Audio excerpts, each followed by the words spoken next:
અને આપણે છઠ્ઠા અધ્યાયમાં લાસ્ટ ટાઈમ 24 અને 25નો શ્લોક છે એ બંને સાથે લેવાના છે એ મેં લીધા હતા. આખો રેફરન્સ એમાં એવો હતો 24 અને 25માં કે જે નિધિધ્યાસન કરનાર યોગી છે એની વાત થઈ રહી છે 24 અને 25માં શ્લોકમાં. એ બાય એન્ડ લાર્જ મેં બધું પૂરું કરી દીધું હતું. અત્યારે 26મો શ્લોક કરવાનો છે, પણ તોય હું 24, 25 અને 26 3 શ્લોકનું જસ્ટ ચેન્ટિંગ કરું છું, એટલે તમને જરાક એ બધું થોડું બ્રશઅપ થઈ જાય. સંકલ્પ પ્રભવાન કામાન ત્યક્ત્વા સર્વાન શેષતઃ મનસ્સેવેન્દ્રિય ગ્રામમ વિનિયમ્ય સમંતતઃ શનૈ શનૈ ઉપરમેત ધૃતિ ગૃહીતયા આત્મસંસ્થં મનઃ કૃત્વા ન કિંચિદપી ચિંતયેત. પછી 26મો કરવાનો છે આપણે અત્યારે. યતો યતો નિશ્ચરતિ મનશ્ચંચલમસ્થિરમ તતસ્તતો નિયમ્યેતત આત્મન્યેવ વશમ નયેત. છઠ્ઠો અધ્યાય જે છે એ ધ્યાન યોગ છે. ધ્યાન જે છે મેં તમને આની પહેલા વાત કરી હતી કે ઇટ્સ લાઈક કે એની વ્યાખ્યામાં ઇટ્સ લાઈક સગુણ બ્રહ્મ વિષય માનસ વ્યાપાર. જે તમે તમારા માનસિક જાપ કરો ધેટ ઇઝ ઓલ્સો ધ્યાન, પણ સગુણની જગ્યાએ હું નિર્ગુણ લગાડી દઉં તો એ નિધિધ્યાસન થઈ જશે. ધેટ ઇઝ ઓલ્સો ધ્યાન. નિર્ગુણ બ્રહ્મ વિષય માનસ વ્યાપાર. હવે છઠ્ઠો અધ્યાય જે છે એમાં બાય એન્ડ લાર્જ બધે નિધિધ્યાસનની વાત છે, નિધિધ્યાસનની. પણ એ જ બધા શ્લોક જે છે એ ધ્યાન માટે, સગુણ બ્રહ્મ વિષય માનસ વ્યાપાર માટે બી એટલું જ સાચું છે. એટલે ચાહે તમે ધ્યાનની વાત કરો, ચાહે નિધિધ્યાસનની વાત કરો, તો એ બેયમાં એ બધી વસ્તુ આ શ્લોક છે એ છે બેય માટે. એટલે ગઈ વખતે મેં તમને વાત કરી હતી કે 24-25 સાથે લેવાના છે, કે વ્યક્તિ જે છે એ પોતાના મનને જે આવું હજી અશાંત છે, હજી દુનિયામાં ફર્યા કરે છે, એને એના આત્મામાં સ્થિર કરવાનું છે. પણ એ સહસા નથી, એ આમ જલ્દી જલ્દી નથી. એટલે ભગવાન અહીં આપે છે ભાઈ શાંતિ, શનૈ શનૈ, ધીરે ધીરે થશે. શા માટે ધીરે ધીરે થશે? તો કે મનને બધે ભટકવાની આદત બહુ પુરાની છે, બહુ જૂની છે. એટલે એ મનને આત્મામાં સ્થાપિત કરવું એ એવું વન શોટ ડ્રીલ નથી, ધીરે ધીરે થશે. એટલે એના માટે શું કરવાનું છે? તો ભગવાન ઈ 2 શ્લોકમાં કહે છે કે પેલા તો વ્યક્તિએ સંકલ્પ પ્રભવાન કામાન, કે સંકલ્પમાંથી ઉઠતી બધી કામનાઓનો ત્યાગ કરેલો છે. ઇન અધર વર્ડ કે વ્યક્તિ જે છે એની પાસે પૂરેપૂરું ઇન્દ્રિય નિગ્રહ છે, શમઃ દમઃ વિવેક વૈરાગ્ય છે. પછી એ બધું છે, પછીથી એને મનને શાંત કર્યું છે. એનો મનને ખળભળાટ થાય છે કારણ કે ઇન્દ્રિય નિગ્રહ નથી, શમઃ દમઃ નથી. એટલે આમ આ જોઈએ, આ જોઈએ, આ ભેગું કરવું, આ ભોગવી લેવું, તો કે ના, પેલા સંકલ્પમાંથી ઉઠતી બધી કામનાઓને શાંત કરીશ. સંપૂર્ણ ઇન્દ્રિય નિગ્રહ વાળું જીવન છે. અને પછી એ વ્યક્તિ જે છે એ આવી રિલેટિવલી શાંત થઈ છે. એને હવે ધૃતિનો ઉપયોગ કરીને મનને શાંત કરવાનું છે. મનને હજી વધારે ને વધારે શાંત કરવાનું છે. એટલે ગઈ વખતે મેં તમને એક સુભાષિત કીધો તો એ સુભાષિત જે છે એ મેં તમને બહારના વિઘ્નો માટે વાત કરી હતી કે ન ખલું પ્રારભ્યતે વિઘ્ન ભયે ન નીચે કે એવા સી કેટેગરીના લોકો વિઘ્નના ભયથી કામ ચાલુ જ નથી કરતા. બી કેટેગરીના લોકો ઇફ એટ ઓલ ચાલુ કરે પણ વિઘ્ન આવે તો અટકી જાય. ઉત્તમ લોકો કોણ છે તો કે અનેક વિઘ્નો આવે, વિઘ્ને પુનઃ પુનઃ પ્રતિહન્યમાનોપી કે વારંવાર વિઘ્નો આવે છતાં આરંભેલું કામ કદી પણ છોડી ન દે, એને એક્ઝેક્ટલી એના એન્ડ સુધી પહોંચાડી શકે એ લોકો ઉત્તમ લોકો છે. હવે એ જે સુભાષિત છે એમાં જે વિઘ્નોની વાત છે એ વિઘ્નો બહારથી આવે છે. એમ કે સપોઝ મેં તમને કીધું કે અહીંયા તમે પ્રાણ પ્રતિષ્ઠામાં જે લોકોએ સેવા કરી, તો યુ કેન સે લાઈક મહિના પહેલા જે લોકો બી આમ કામ કરતા હતા ને તો મને કમ્પ્લેન કરે એવું નહીં, પણ વિઘ્નો આવે ની વાત કરે.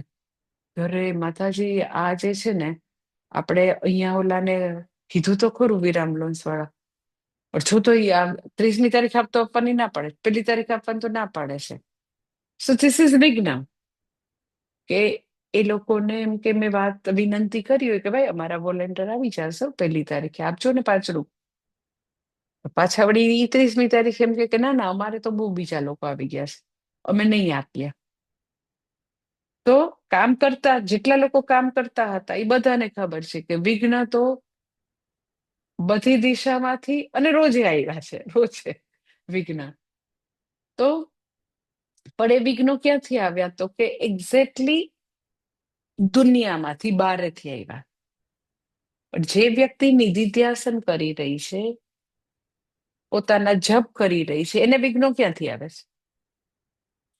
અંદરથી, ખુદમાંથી વિઘ્ન આવે છે. બહારના વિઘ્નમાં તો તમે તરત ફટફટ આવીને મારી સાથે ચર્ચા કરો, આની ચર્ચા કરો, આને કયો ને તે કરો. તમે માળા કરવા બેઠા તમારું મન ભટકે, કોને કહેશો જોઈ? સમજાય?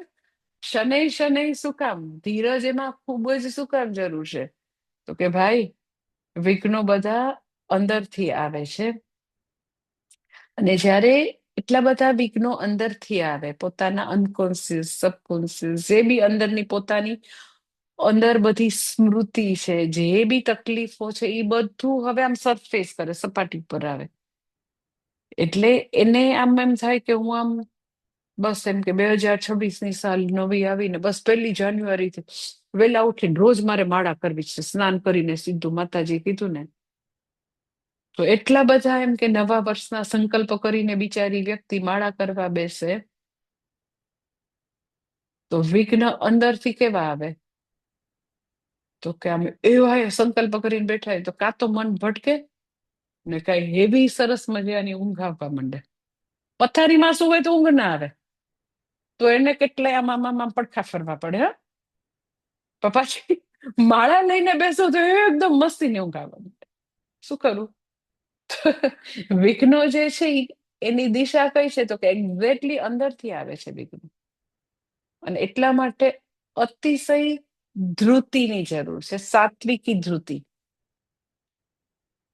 એટલે મેં તમને કીધું ને કે વિઘ્નના ભયથી શરૂ જ ન કરે, આવે તો તરત અટકી જાય, એવી કેટેગરી વધારે છે. એટલે ભગવાને કહેવું પડે કે ભાઈ ઉત્તમ ગુણવાળા તમે બનો, તમારી પાસે એવી ધૃતિની જરૂર છે કે તમે માળા લઈને બેસો અને 5 જ પારા સાચા ફરે, બાકીના બધા જ વખતે મન ભટકતું હોય તો બી આપણે વળગી રહેવાનું છે કે હા, ધીરે ધીરે ધીરે ધીરે મન ધ્યેયમાં સ્થિર થશે. ધ્યેય શું છે તો કે તમે ઓમ નમઃ શિવાયનો જાપ કરો છો તો શિવજી ધ્યેય છે. નિધિધ્યાસન કરી રહ્યા છે તો આત્મા ધ્યેય છે. આત્મામાં મન સ્થિર કરવાનું છે. એટલે મેં તમને કીધું કે ધ્યાનની વ્યાખ્યા સગુણ બ્રહ્મ વિષય માનસ વ્યાપાર, નિધિધ્યાસન નિર્ગુણ બ્રહ્મ વિષય માનસ વ્યાપાર. અને ઇન બોથ ધ કેસ તમે માળા કરી રહ્યા છો ભગવાનની, તો બી મન ભટકશે અવશ્ય. અને તમે નિધિધ્યાસન કરી રહ્યા છો તો બી મન ભટકશે. તમે મનને આત્મામાં સ્થિર કરવાનો પ્રયત્ન કરો. અને તમે જેમાં છે ને કે શને શને આત્મસંસ્થમ કૃત્વા કિંચિત અપી ન ચિંતયેત. બીજા કોઈ વિષય વિશે વિચારવાનું નથી. તો બીજો વિષય વિશે વિચારવાનું નથી, એનો અર્થ એમ કે ખરેખર બીજું છે જ નહીં. ધીસ ઇઝ નિધિધ્યાસન. હું તમને બેયની વાત કરીશ.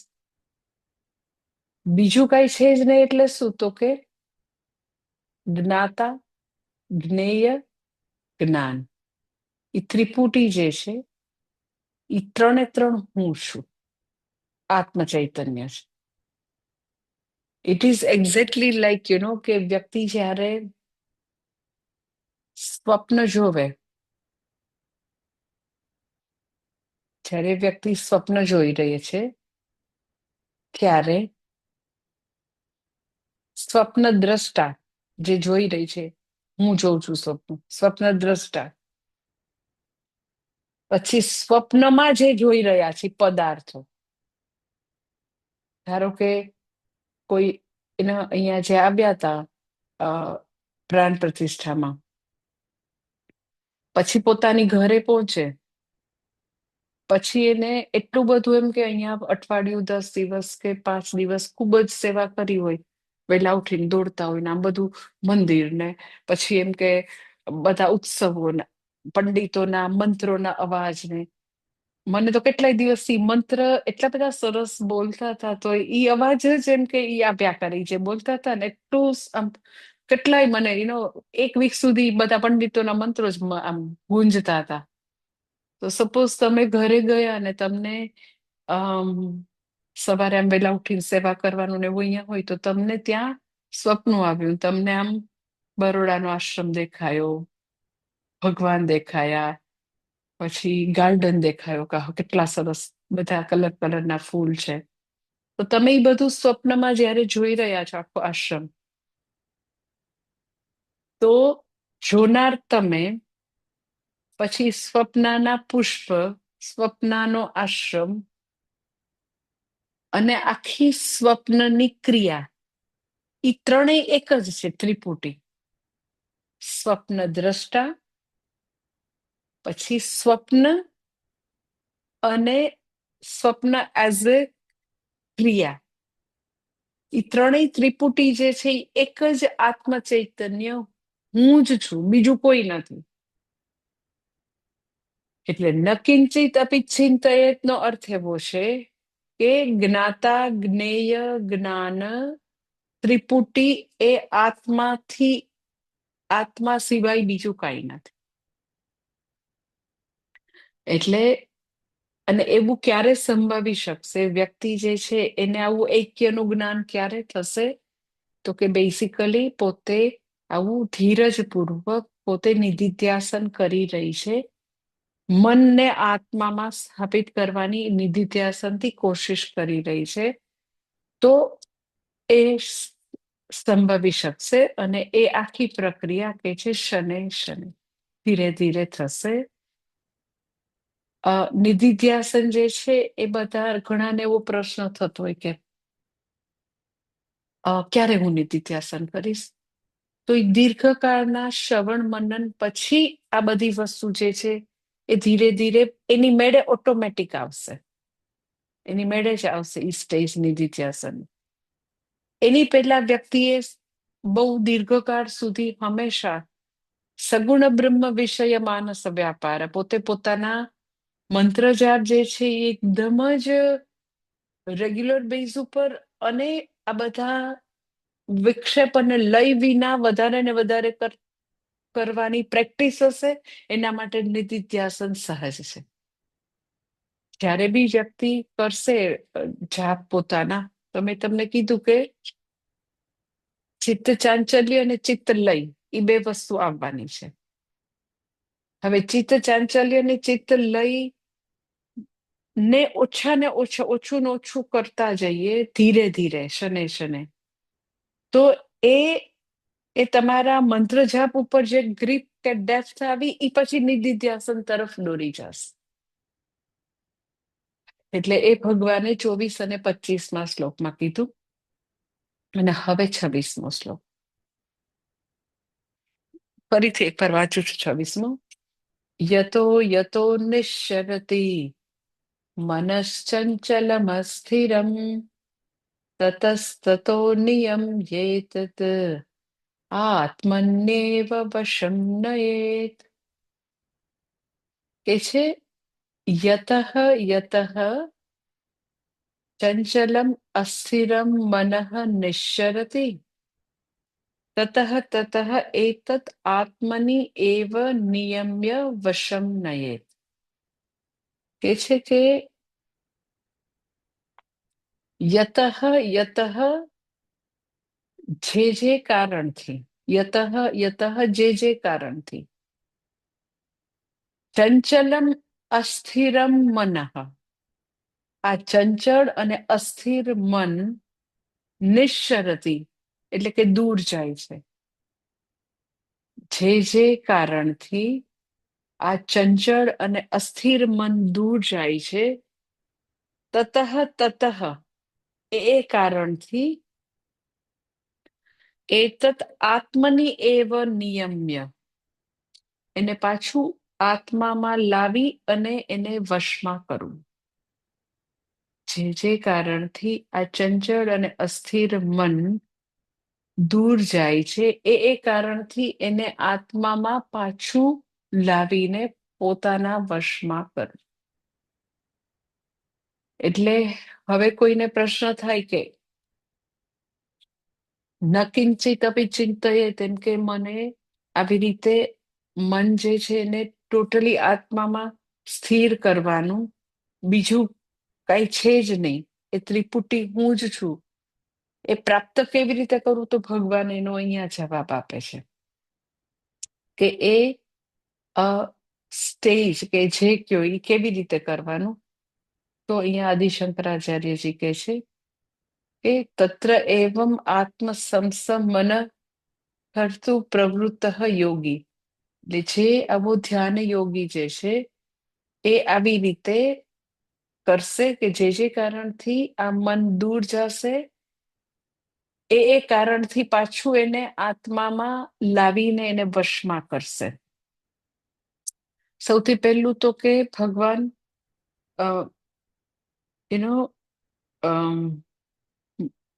મન માટે બે વિશેષણ વાપરે છે. એક તો ચંચળ અને બીજું અસ્થિર, બે એવા વિશેષણ વાપરે છે. એટલે મેં તમને વાત કરી એમ કે આ શ્લોક જે છે એ એક્ઝેક્ટલી તમે તમારા જપ કરો છો એમાં બી આ જ વસ્તુ લાગુ પડશે. જ્યારે બી લોકો પ્રશ્ન પૂછતા હોય ને કે હું જપ કરું પણ મન તો બહુ જ ભટકે છે અને જપ ડેપ્થથી નથી થતા, જપ કરવાનો સંતોષ નથી થતો, તો એનો પણ જવાબ અહીંયા જ છે. નિધિધ્યાસનનો જવાબ અહીંયા છે. નિધિધ્યાસનમાં મન ભટકે તો પોતાના જપ કરવામાં મન ભટકે, એનો પણ અહીંયા જવાબ છે કે શું કરવાનું, મન ભટકે છે. તો પેલી જ લાઈનમાં ભગવાન આવી રીતે મન કેવું છે એના માટેના બે વિશેષણ ભગવાન પોતે જ વાપરે છે કે મન ચંચળ પણ છે અને અસ્થિર પણ છે. હવે ચંચળ છે એટલા માટે વ્યવહાર સંભવી શકે છે. તમે આમ હાઇપોથેટિકલી આમ વિચારો કે જો મન એક જ વિષય ઉપર સ્થિર થઈ જાય તો વ્યવહાર સંભવે નહીં. અમુક એવું કોઈ વ્યક્તિ હોય કે જે આવી રીતે મેન્ટલી ઈલ હોય અને એક જ વસ્તુ બોલ બોલ બોલ કર્યા કરે, એક જ વસ્તુ પર એનું મન સ્થિર થઈ જાય, તો આપણે એને શું કહીએ કે એને ટ્રીટમેન્ટની જરૂર છે. એટલે ભગવાને મનને પરિવર્તનશીલ રાખ્યું છે, ફરતું રાખ્યું છે, ચંચળ રાખ્યું છે, તો વ્યવહાર સંભવી શકે છે. એટલે એઝ સચ મન પરિવર્તનશીલ છે એ સમસ્યા નથી, એને જ્યારે આપણે એકાગ્ર કરવું છે ત્યારે એકાગ્ર થતું નથી, ઈ સમસ્યા છે. વ્યવહાર કરવા માટે પરિવર્તનશીલ કે ચંચળતાની આવશ્યકતા છે, પણ એ આપણા વશમાં નથી. આપણે જ્યારે કહીએ ત્યારે બેસે ને ઈ સમસ્યા છે. એટલે અહીંયા કે છે કે એનું મન જે છે એ સતત આવું રખડ્યા કરે છે. હવે મનને રખડવા માટે એસ ખાલી બાહ્ય જગતની જ જરૂર છે એવું નથી. તમે એમ કહો ને કે આંખ ખુલ્લી છે ને એ બધું જોવે છે ને એટલે એને મન થાય ને એટલે એ ત્યાં જાય છે. તો આંખ બંધ કરો તો બી મન ભટકે છે. એમ કે જોવે છે તો એમ કે મન ભટકે છે, તો બંધ કરો તો બી મન તો ભટકે છે. વ્યક્તિ માળા કરે તો એ તો આંખો બંધ કરીને જ કરે. એટલે મનને આવું રખડવા માટે, અસ્થિર થવા માટે ખાલી બાહ્ય જગતની જરૂર નથી. આંતર જગતની અંદર જે સ્મૃતિઓ પડેલી છે એને કારણે એ ભટક્યા કરે છે. એટલે હવે અગર મન આટલું બધું ચંચળ થઈને ભટકે છે, અસ્થિર છે, કોઈ એક જગ્યાએ સ્થિર થઈને બેસે જ નહીં, એનો બધાને અનુભવ છે કે એમાં કઈ એટલી બધી કોઈ એની ઉપર આમ એનો બહુ વિચાર કરવાનો જરૂર નથી. બધાને ખબર છે કે જ્યારે બી આપણે ઈચ્છીએ ત્યાં મનને એવું ફોકસ કરી શકાતું નથી. માળા લઈને બેસીએ ત્યારે એકદમ એ વસ્તુનો સાક્ષાત્કાર થઈ જાય છે. એટલે આદિશંકરાચાર્યજી ભાષ્યમાં સરસ કહે છે કે યતઃ યતઃ યસ્માત યસ્માત નિમિત્તાત. યસ્માત નિમિત્તાત એટલે શું? તો કે શબ્દાદેહે, એટલે શબ્દ, સ્પર્શ, રૂપ, રસ, ગંધ વગેરે વિષયોમાં એ વિષયોમાં જાય છે શબ્દાદેહે. યતઃ યતઃ યસ્માત નિમિત્તાત શબ્દાદેહે, એટલે આ બાહ્ય જગતના આ બધામાં જાય છે. નિશ્ચરતી નિર્ગચ્છતિ. શું કામ જાય છે ભાઈ? તો આદિ શંકરાચાર્યજી કે છે સ્વભાવ દોષાત મનઃ ચંચલમ. ચંચલમ એટલે શું? તો કે અત્યર્થમ ચલમ અતઃ એવ અસ્થિરમ. એ ખૂબ જ ચલિત છે એટલે અસ્થિર છે અને એટલા માટે ઈ જાય છે.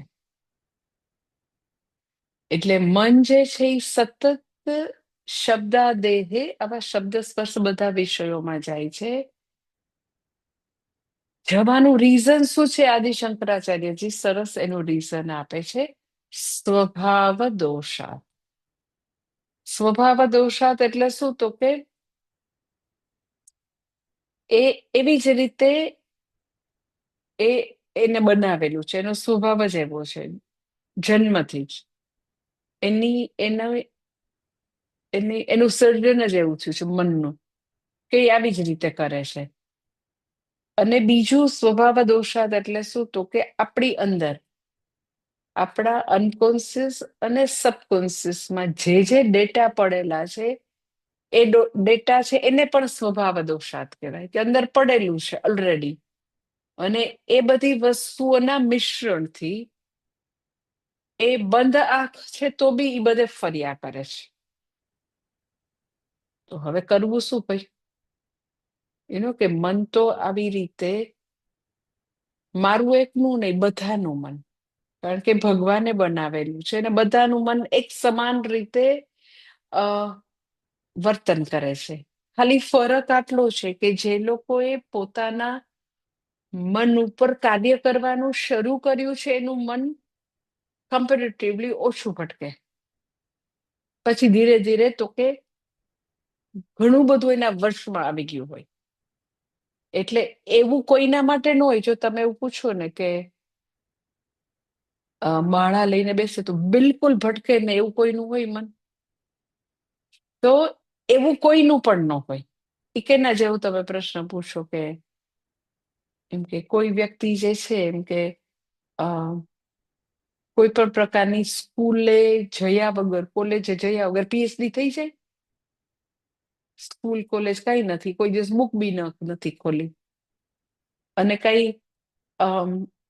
એનો ઘરેથી પોતે સ્કૂલ, હોમ સ્કૂલિંગ એવું બી નથી, કઈ નથી. એની મળે પીએચડી થઈ જાય, તો એવી રીતે ન થાય કોઈ. એમ સ્વભાવ દોષાત બધાનું મન હંમેશા ભટકતું જ રહેતું હોય. એને વશમાં લાવવા માટે સતત એટલે સતત નિરંતર ધૃતિથી, ધૈર્યથી યત્ન કરેલો હોય તો વશમાં આવેલું. અધરવાઇઝ તો કેવું જ હોય, બધાનું ભટકતું હોય. ઈ ચાહે 5 વર્ષનું બાળક હોય કે 50 વર્ષની વ્યક્તિ કે 80 યર્સની વ્યક્તિ, એ ચાહે વ્હાઈટ કપડા પહેરેલા છે, ચાહે રંગબેરંગે પહેર્યા છે, ચાહે ઓરેન્જ પહેર્યા છે, એને કોઈ હારે મતલબ જ નથી. મન તો મન છે, એ મન તો બચ્ચા હે, બધાનું મન ભટકે છે. પ્રોવાઇડેડ જેને એની ઉપર ભયંકર સાધના કરી હોય તો ધેટ ઇઝ અનધર થિંગ. મનને વશમાં લાવવા માટેની સાધના જે અત્યારે ભગવાન કે છે શને શને એવી રીતે કરેલી છે વર્ષો સુધી. કયું તો કે સગુણ બ્રહ્મ વિષય માનસ વ્યાપાર, રોજ પોતાના જપ કર્યા છે, that is Sadhana. A practice કરી છે. એટલે તો આપણી સંસ્કૃતિમાં લાઈક 7, 8 અને 9 યર્સ છે, બધાને મંત્ર દીક્ષા આપી દે કે ભાઈ પ્રેક્ટિસ કરવા મનને વશમાં કરવાની. ભગવાનનું નામ જે છે એ શુદ્ધિ આપે છે. At the same time simultaneously તો કે મનને વશમાં લેવાની પ્રેક્ટિસ છે. કે મનની ચંચળતા, મનની અસ્થિરતાનું ભાન જપ કરે ત્યારે તો ખબર પડે છે, એની પેલા કોને ખબર પડે છે? એટલે અહીંયા આદિશંકરાચાર્યજી કહે છે કે હા, મન ભટકે છે, બરાબર છે. મન જે છે એ ચંચલ છે અને મન છે એ અસ્થિર છે, સ્વભાવ દોષાત. પોતાના અનકોન્શિયસથી, સબકોન્શિયસથી પ્લસ ભગવાન એવું ઘડેલું છે. પછી જયારે વ્યક્તિ એની ઉપર કામ કરવાનું શરૂ કરે પછી મન વશમાં આવે. કેવી રીતે કામ શરૂ કરે? તો અહીંયા આગળ ભગવાન એક બહુ જ જુદી વસ્તુ કહે છે, જે આજ સુધી આપણને એવું હતું કે એટલે મન પોતાના ધ્યેયથી દૂર જાય એને વિક્ષેપ કહેવાય. ધ્યેય છે એ શિવજી છે. ઓમ નમઃ શિવાયનો હું જાપ કરું તો ધ્યેય શિવજી છે. પરંતુ ઓમ નમઃ શિવાયની બદલે એ કંઈક અવાજ આવ્યો, સપોઝ માની લ્યો કે એક પક્ષીનો અવાજ આવ્યો, કે એક કોઈક વ્યક્તિ કંઈક બોલે છે એનો અવાજ આવ્યો, તો શિવજી છે એ ધ્યેય છે. બીજા કોઈ બી અવાજ, કોઈ બી એનો વિચાર જે છે એને વિક્ષેપ કહેવાય. ધ્યેયથી જુદું થયું, ડેવિએટ થયું ને. ભગવાન અહીંયા એક જુદી જ વાત કહે છે કે હવે તમે વિક્ષેપને ધ્યાનનો વિષય બનાવો. હા, this is totally different thing. કેવી રીતે મનને વશમાં લાવવું? તો જ્યાં જ્યાં મન જાય છે, જે બી ધ્યેય સિવાય જે વિષયમાં મન ગયું, એ વિષયને તમે જુઓ કે હા, ઓલું એમ કે આશ્રમમાં હોય તો એમ કે આ પેલા બર્ડ નો અવાજ આવ્યો, આ સિઝનમાં એમ કે પીકોક નો કેમ આવો હતો હવારના પોરમાં બોલે છે. અમુક સિઝનમાં તમે જોજો સવારે મોર બોલતો હોય. તો તમારો એમ કે જ્યાં જ્યાં મન ગયું એ વિષયને જોવું કે એટલે અત્યારે મોરનો અવાજ આવ્યો, તો શિવજીની બદલે હવે ધ્યાન પીકોક ઉપર ગયું. ઓકે, વિક્ષેપ, તમે એને વિક્ષેપ કીધો. હવે ટેમ્પરરી વિક્ષેપને તમે એમ કહો કે ઈ મારા ધ્યાનનો વિષય છે, ઈ મારું ધ્યેય છે. મોર, ડોરબેલ, બાજુમાં કોઈક બોલે છે, ઈ બોલિવૂડના કોઈ સોંગ જે છે એ વોટ એવર જે છે એ મારો ધ્યાનનો વિષય હું બનાવું, કે હું હવે એની ઉપર ધ્યાન કરું. મારે એનાથી ભાગવું નથી. વિક્ષેપ છે શિવજીની સિવાયની કોઈ વસ્તુ પર ગયું મન, તો પેલા આપણે જલ્દીથી એનાથી ભાગવું. તો કે હે ભગવાન, મન કેવું ભટકે છે યાર, આનું શું કરવું હવે? કેટલા વખતથી માતાજી કે છે હું માળા કરું છું, પણ તોય આ મારું મન છો ને બધે ભટકે છે. હવે I don't want to resist એની હારે બાખડવું નથી, ઝઘડા નથી કરવા. હું ધ્યાનના વિક્ષેપના વિષયને જોઉં છું. લે મોરમાં ગયું, વાંધો નહીં, વાંધો નહીં, જા જા, તું તો જા જા. પછી એ ધ્યાનનો વિષય જે છે ને ટેમ્પરરી, અરે વિક્ષેપ છે એને તમે ધ્યાનનો વિષય બનાવો, ટેમ્પરરી. પછી તમે ખાલી એટલું પૂછો એને કે આ જે સોંગ છે, કે આ વ્યક્તિ છે, કે આ મોરનો અવાજ છે, કે આ જે છે ડોરબેલનો અવાજ, આ જેને ડોરબેલ મારી, આ જે વ્યક્તિનો મને વિચાર આવ્યો, જે બી વિક્ષેપનો વિષય છે એની ઉપર હું હવે ચિંતન કરું છું. અને હું એમ પૂછું છું મારી જાતને કે શું ઈ ચૈતન્યથી અભિન્ન છે? એ જે જગન નિયંતા, જે ઈશ્વર, જે આખા વિશ્વના કણકણમાં વ્યાપ્ત છે, એ ભગવાનથી આ વિષય દૂર છે? આ વ્યક્તિ દૂર છે? આ જે બી અવાજ જે છે, અવાજ છે એ દૂર છે? તો ભગવાન જે છે એને આપણે એમ કે ઈશાવાસ્યમ ઇદમ સર્વમ, એ આખા જગતના કણકણમાં વ્યાપ્ત છે. તો મારું મન શિવજી સિવાય જેમાં બી ગયું છે એ પણ એનાથી જરાય દૂર નથી. એટલે હવે વિષય જે છે ને એ હવે ડિસેપિયર થઈ ગયો, અને એ વિષયને સત્તા સ્ફૂર્તિ આપનાર, અસ્તિત્વ પ્રદાન કરનાર એ ચૈતન્ય, એ ઈશ્વર જે છે એની ઉપર પાછું મારું ધ્યાન આવ્યું કે કેવી રીતે એ ઈશ્વરથી અભિન્ન હોઈ શકે, એ ચૈતન્યથી કેવી રીતે અભિન્ન છે. તો એ વિષય મિથ્યા થયો. કોઈ બી વિષય છે એ મિથ્યા છે. એમ કે ધારો કે પીકોક છે, તો પીકોક મિથ્યા છે, પણ પીકોકનું અસ્તિત્વ પ્રદાતા પ્રભુ જે છે ચૈતન્ય, એનાથી આ મોર ક્યાં દૂર છે? એટલે વિષયને તમે મિથ્યા બનાવ્યો, વિષયને હોવાપણું આપનાર ચૈતન્ય ઉપર હવે મારું ધ્યાન ગયું. કે હું એને વિક્ષેપ કહું છું, પણ વિક્ષેપ મારા ધ્યાનનો વિષય બની ગયો કે ઈ પરમાત્માથી આ પીકોક ક્યાં દૂર છે? ઈ પરમાત્માથી આ અવાજ ક્યાં દૂર છે? પરમાત્માથી આ વ્યક્તિ ક્યાં દૂર છે? એ વ્યક્તિ જે છે એનું શરીર, એ વ્યક્તિ, એ બધું મિથ્યા છે, પણ એને અસ્તિત્વ પ્રદાન કરનાર ચૈતન્યથી એ વ્યક્તિ ક્યાંથી અભિન્ન હોઈ શકે? બધામાં એ સચ્ચિત આનંદ રૂપે ભગવાન વ્યાપ્ત છે. ધીસ ઇઝ નિધિધ્યાસન. એટલે એવું કરવાથી વ્યક્તિ ફરી આત્મા ઉપર જ આવી જાય, આત્મ ચૈતન્ય ઉપર. એટલે હું નિધિધ્યાસનની વાત કરું છું. ટૂંકમાં એમાં કોઈ બળનો પ્રયોગ નથી. વિક્ષેપના બદલે વિક્ષેપનું અધિષ્ઠાન જે છે એની ઉપર આપણું હવે ધ્યાન આપણે ફોકસ કરીએ છીએ. કોઈ પણ વિક્ષેપનો વિષય છે એને સત્તા સ્ફૂર્તિ પ્રદાતા, એને હોવાપણું પ્રદાન કરનાર એ અધિષ્ઠાન, એ સત્ય સ્વરૂપ, સત સ્વરૂપ ભગવાન છે. એટલે નિધિધ્યાસન બી થાય એક રીતે તો કે આપણું જે સગુણ બ્રહ્મ વિશે ધ્યાન છે એ ધીરે ધીરે ઇમ્પ્રુવ બી થતું જશે. એટલે એમાં રેઝિસ્ટ કરવાનું, પછી આમ ગિલ્ટ કે આ બળનો પ્રયોગ કઈ નહીં. એ ધ્યાનનો વિષય છે, વિક્ષેપનો વિષય છે, એને તમે જોવો છો. પછી વિક્ષેપના વિષયને તમે ધ્યાનનો વિષય બનાવો છો, અને પછી તમે પૂછો છો કે ઈશ્વરથી અભિન્ન છે, એ ચૈતન્યથી દૂર છે. જેવું તમે એવું કહો કે એ ચૈતન્ય સ્વરૂપ છે, એટલે વિષય મિથ્યા બની જાય, અને એને અસ્તિત્વ પ્રદાતા પરમાત્મા છે એની ઉપર પાછું ધ્યાન જાય.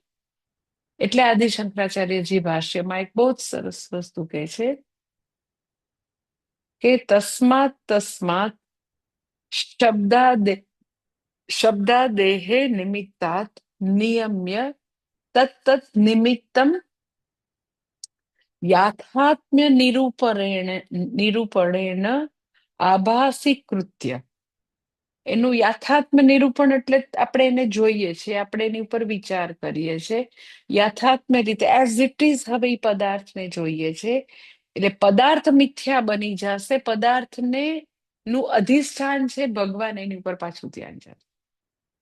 એટલે કે છે યાથાત્મ્ય નિરૂપણેન આભાસી કૃત્ય વૈરાગ્ય ભાવનયા ચ એતદ મનઃ આત્મનિ એવં વશમ નયેત આત્મવશ્યાત આપાદયેત એવં યોગાભ્યાસ બલાત યોગિનઃ આત્મનિ એવ પ્રશામ્યતિ મનઃ. પાછું આટલું જે ભાષ્ય છે કાલે જોઈ લેશ. ઓમ પૂર્ણમદ પૂર્ણમિદમ પૂર્ણાત પૂર્ણમુદચ્યતે પૂર્ણસ્ય પૂર્ણમાદાય પૂર્ણમેવાવશિષ્યતે. ઓમ શાંતિ શાંતિ શાંતિ. હરિ ઓમ શ્રી ગુરુભ્યો નમઃ. હરિ ઓમ. કાલે 7 વાગે.